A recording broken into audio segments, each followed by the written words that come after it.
I went into the service in January of 1966, and I was in the Army. Went to Fort Leonard Wood, Missouri, and then for basic training, and then went to Aberdeen Proving Grounds in Maryland for advanced individual training. Well, I was going to school, and technology school in Chicago, and the Vietnam War was getting more and more active, and there was obviously a draft back in my generation, and I just felt that I could go in the service and maybe pick up the automotive technology that I was studying in Chicago through the service. That was, of course, a very big mistake. But nonetheless, I went in, I've enlisted for 3 years, and that got me to Aberdeen for automotive and artillery. I got to go home for Christmas, and I went over in Vietnam in February of '67.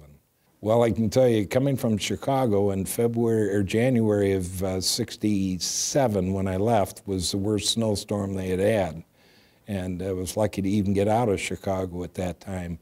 So we were probably dealing with about 10 degrees above zero and a hell of a snowstorm. And then 2 days later, I'm sitting at about 110 degrees.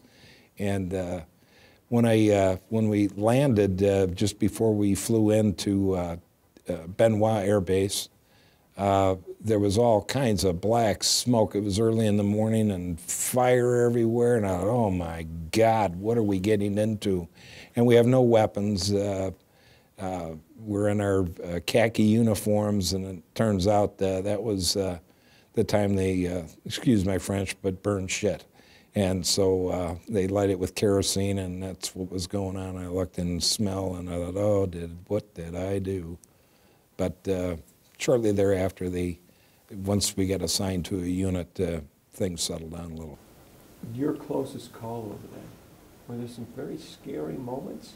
I would say right after I got there in the replacement depot, there was incoming mortar attack, and probably the thing that helped me as far as being a sober soldier was we had no weapons, and we were told to go into a bunker. And in between bunkers, there were big ditches or trenches that were used to let the monsoon rain flow. A lot of the vets GIs used to piss in it, and it was pretty raunchy. And while I'm in this bunker, a guy falls in the ditch and is crying for help, and I'm going to go out of the bunker to help him. And I don't know who this was, some big sergeant grabbed me, threw me up inside the bunker and said, let the son of a bitch die. If he wants to drink and drug, you ain't risking your life for that. And that just shocked the living hell out of me. And it probably helped me from a standpoint of not indulging in alcohol or drugs while I was over there. That was my first experience.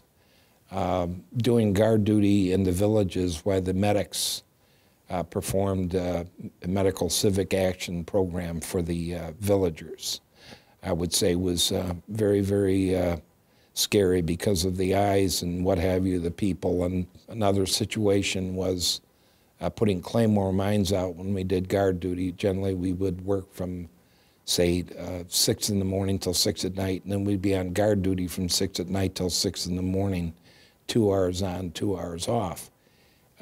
Situation, you'd put the claymore mine out, which obviously it has a sign on it that says front, and you put that out, and you go back in your guard post, and a couple bunkers down, these guys got drugged up or whatever, and the Viet Cong had escaped through the barbed wire and turned the claymore mine around, and they were blown away. There was another situation. We were filling sandbags, and it was a massive, big sand pile. And the little Vietnamese kids would come and play by us, and there was an avalanche, and the sand had covered up this little boy.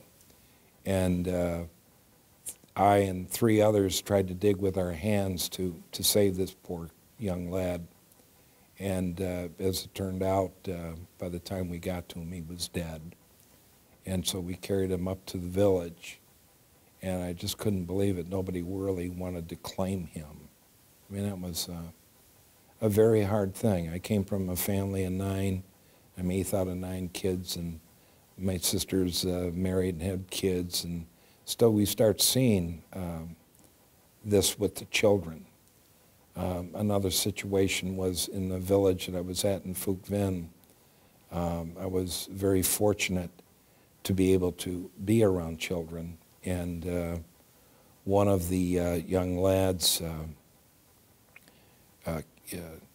Chi was his name, probably about 8 or 10 years old, and just a great little guy, and they called me Cowboy, and I'd bring candy or stuff that we got from home.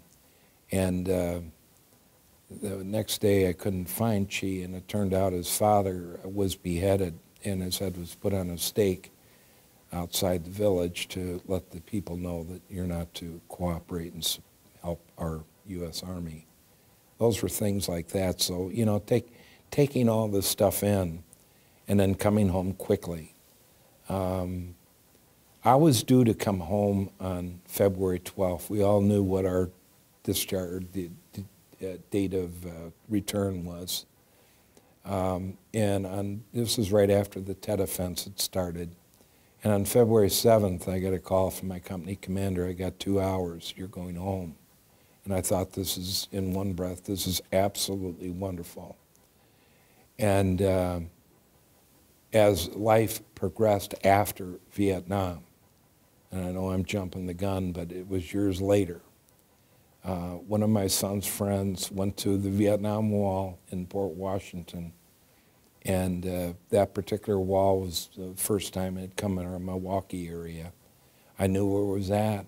I could afford to go. I had the time to go, but I couldn't go. And that really, really bothered me. But my son's friend, about 12, 14 years old, comes back with an etching.